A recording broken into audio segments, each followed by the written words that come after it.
Radio Clédou à Sikasso, 103.5 MHz. Radio Clédou, le journal, avec Sotelma Malitaire.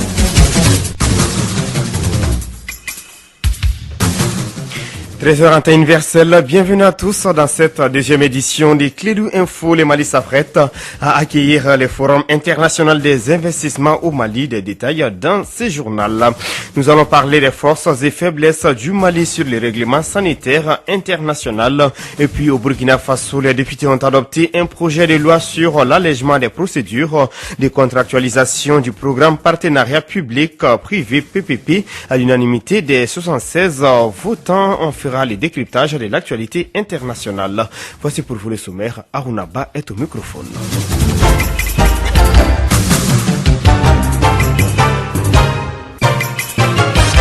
Merci de choisir Radio Clédou pour vous informer. Je vous le disais tantôt, le Forum international des investissements au Mali se tiendra les 7 et 8 décembre prochains. Conférence débat de haut niveau, exposition, visite des sites, échange entre des investisseurs maliens et étrangers. C'est le menu de cette grande rencontre internationale qui a pour objectif d'attirer les investisseurs vers le Mali, autrement dit de donner une autre image du Mali. Mahamadou Khan nous en parle. Le Forum des investissements au Mali sera avant tout le Forum des opportunités. Moussa Touré, directeur général de l'Agence pour la promotion des investissements au Mali, API Mali. Nous invitons chaque région du Mali à vraiment préparer ses arguments, à venir se vendre les 7 et 8 décembre prochains auprès de tous ces investisseurs qui connaissent le Mali, qui sont intéressés, mais qui ne connaissent pas forcément le détail des opportunités en termes régionaux. Donc voilà pourquoi nous avons pensé créer un village des régions où chacun va venir mettre en avant ses atouts pour, entre elles, se concurrencer aussi et créer une émulsion pour accélérer le développement de notre pays. L'agriculture, l'élevage, l'énergie ou encore les infrastructures, voici les 4 secteurs d'investissement prioritaires du Forum Invest in Mali, dont le coût de l'organisation s'élève à 1,5 milliard de francs CFA. Moussa Touré, API Mali. 2,3 millions d'euros, c'est une grande somme, effectivement, mais c'est ce que le Mali mérite. Parce que nous ne voulons pas organiser un événement moyen.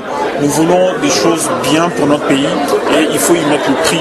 Quand vous voulez une bonne voiture, vous mettez le prix. Quand vous voulez une bonne moto, vous mettez le prix. Que nous voulons quelque chose de bien pour le Mali, nous voulons mettre le prix. Et donc ce prix, c'est 2,3 millions d'euros effectivement. En réalité, l'argent n'est pas un problème. C'est comment l'argent est utilisé. Et nous pensons que c'est utile d'investir pour ce projet-là qui va permettre de changer la perception sur notre pays, qu'on va tous y gagner, et qui va permettre de drainer des flux d'investissement importants afin que la relance économique soit accélérée. Environ 800 participants nationaux et étrangers sont attendus au Forum des investissements au Mali. Merci Mahamadou Khan pour toutes ces explications. Une équipe composée de 13 membres de multidisciplinaires ont évalué le Mali en 4 jours. C'était au cours d'une évaluation interne des capacités du Mali dans la mise en œuvre des dispositions du règlement sanitaire international. Nous vous proposons d'écouter le point focal national du règlement sanitaire international au Mali sur les forces et faiblesses du Mali. Professeur Mamadou Soungalo Traoré est au micro de Fanta Djakiti. Ce qu'on peut retenir de ces 4 jours de travaux, c'est que nous avons, avec les experts, pu faire le point, sans complaisance, de l'état de préparation de notre pays pour pouvoir prévenir, pour pouvoir détecter rapidement et pour pouvoir mettre en place des mécanismes rapides de riposte. Il y a des points forts, bien entendu, mais il y a également des points faibles. Les points forts, d'abord, si on prend l'exemple du virus Ebola, comment est-ce qu'on a pu gérer l'épidémie de la maladie à virus Ebola? Et tous ces mécanismes-là en place est considéré comme des mécanismes qui sont des acquis, qu'il faut conforter. Maintenant, il y a des insuffisances. Les insuffisances sont liées à un certain domaine. Par exemple, l'insuffisance de ressources humaines qualifiées dans certains domaines. Quand on prend le radionucléaire, où il n'y a pas beaucoup d'expertise. Quand on prend les urgences d'origine chimique, où on a des efforts à faire par rapport à l'utilisation des pesticides dans nos zones comme l'Office du Niger, ou bien la zone CMDT, ou bien dans les zones minières. Donc ça, c'est des aspects que nous devons renforcer. Par expertise, former le maximum de personnel qualifié pour pouvoir faire face à ce qu'on appelle ces menaces. On ne peut pas se passer de cela, mais il faut voir quelle implication ça peut avoir sur la santé des populations. À l'instant, Mamadou Soungalo Traoré, point focal national du règlement sanitaire international au Mali. La force conjointe du G5 Sahel sera un outil propice à la stabilisation de la sous-région grâce à une démarche vertueuse et pragmatique des pays membres de l'organisation et leurs partenaires.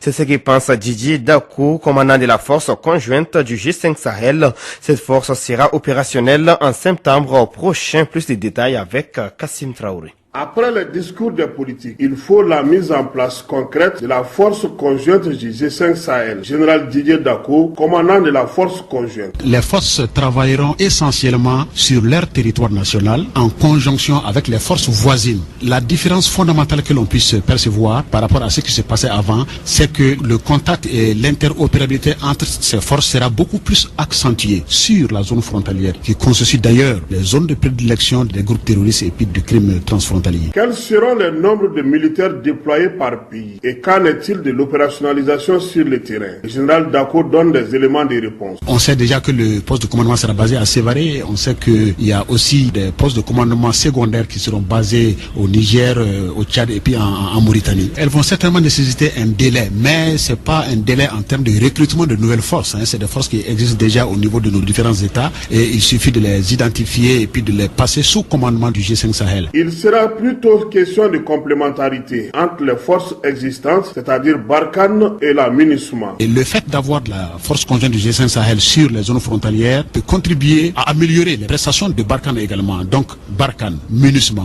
force conjointe du G5 Sahel, c'est toutes des forces complémentaires dans le cadre de la lutte contre le terrorisme. Il n'est nullement question que la force conjointe du G5 Sahel remplace la force de la MINUSMA ou la force Barkhane. C'est beaucoup plus une complémentarité entre ces différentes forces que nous entendons. Il reste la concrétisation des actions politiques et militaires afin que la force puisse voir le jour. On parle d'ici mi-août pour une plus grande visibilité.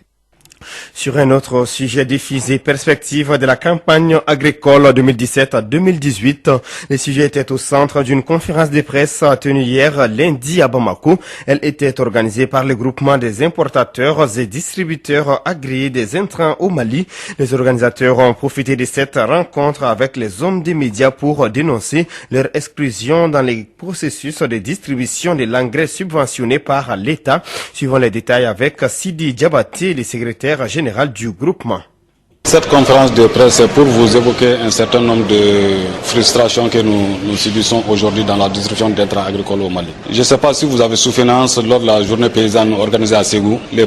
Son excellence le président de la République avait dit en son temps il faut tout faire pour donner l'engrais de qualité aux paysans, même dans les coins les plus reculés du pays. Et c'est dans cette dynamique que nous avons entrepris des démarches, nous avons approvisionné nos magasins dans les coins les plus reculés du pays. Et à notre grande surprise, on nous dit que désormais il y a 15 sociétés qui sont habilitées à faire la distribution d'engrais subventionnés au Mali. Donc celui qui n'est pas sur la liste de ces 15 ne peut pas prétendre faire la subvention d'engrais. Si vous vendez l'engrais à la subvention, il faudrait contacter l'un de ces 15, vous sous-traiter avec lui contre un acte notarié pour qu'il recouvre vos sous et qu'il vous verse. Ça, c'est une décision que nous ne comprenons pas du tout. C'est jamais vu en matière de commerce. L'appel pressant que j'ai à lancer, c'est surtout à l'endroit du ministre de l'Agriculture, qu'il essaie de revoir la situation en face, qu'il soit à notre écoute. Nous sommes là pour la réussite de son activité. La campagne de cette année va rentrer dans son bilan. À l'instant, Sidi Diabaté, secrétaire général du groupement des importateurs et distributeurs agréés des intrants au Mali. Clélu Info, 10e édition.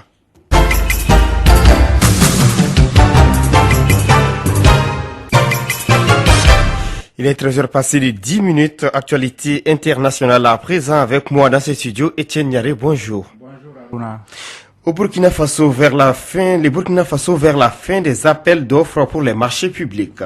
Les députés ont adopté un projet de loi sur l'allègement des procédures de contractualisation du programme partenariat public-privé à l'unanimité des 76 votants, ce qui signifie que le gouvernement pourra passer des contrats pour la construction de plusieurs centres de santé, d'écoles, d'universités et routes par la procédure de l'attente directe avec des entreprises privées.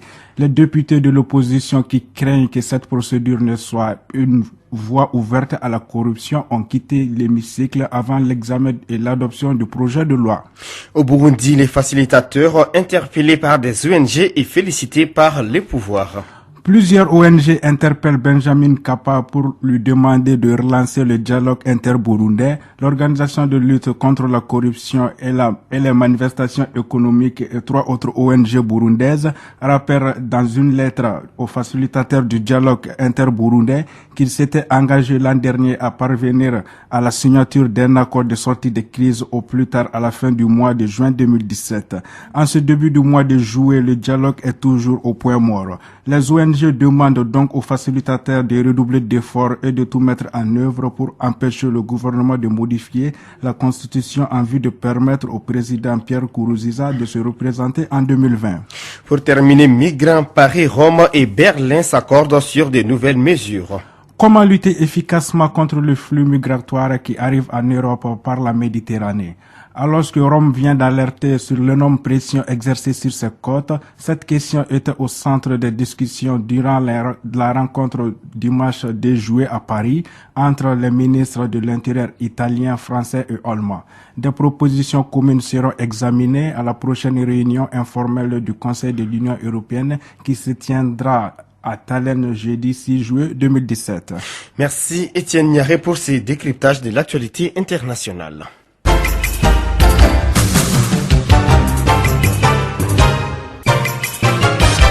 Le Mali, à l'instar de la communauté internationale, a célébré ce week-end la journée internationale des archives commémorée chaque 9 juin. Organisée par les archives du Mali, cette journée était placée sous le thème archives, citoyenneté et interculturalisme. Écoutons Seydou Diabaté, directeur national des archives du Mali. Il nous parle des objectifs de cette journée, des propos recueillis par Mariam Kouati. C'est une journée de sensibilisation, en fait, des décideurs, des pouvoirs publics, des administrations publiques et privées et des usagers sur l'importance des archives et ce que les archives peuvent apporter au développement socio-économique et culturel du pays. Et la journée entre dans ce cadre-là. En fait, nous avons 2 communications, l'accès aux archives, responsabilité et protection des données à caractère personnel et une autre communication sur le service de santé d'archives du CHU de Kati. Les archives jouent un très grand rôle dans un pays. Tout ce que nous entreprenons, nous devons le faire sous des recherches archivistiques. C'est à travers ces documents archivistiques, ça nous permet de gagner du temps. Ça nous permet également de gagner de l'espace si c'est bien fait. Et ça permet également d'éviter des répétitions. Un ministre qui vient, on lui donne un dossier, si déjà le sujet avait été déjà traité il y a de cela 10 ans, 20 ans, on ne fait que recourir à ça et puis tirer l'expérience de ça. Au lieu encore d'injecter de l'argent dans d'autres études, dans d'autres choses, les documents d'archives peuvent nous permettre de nous référer afin de prendre une meilleure décision. Voilà l'importance des archives pour un pays. À l'instant, Seydou Diabaté, directeur national des archives du Mali. Les 13h passées de 14 minutes dans les studios Djeli Baba Sissoko de Radio Clédou. Nous sommes au terme de ce journal, la deuxième des Clédou Actualité. Merci à vous de l'avoir suivi. Présentation Aruna Bala, technique Fatou Fall. Tout de suite, c'est Clédou Sport en langue nationale Bamana. Et l'information vous revient à partir de 14h. D'ici là, retrouvez ce journal sur notre site internet www.info-mali.com.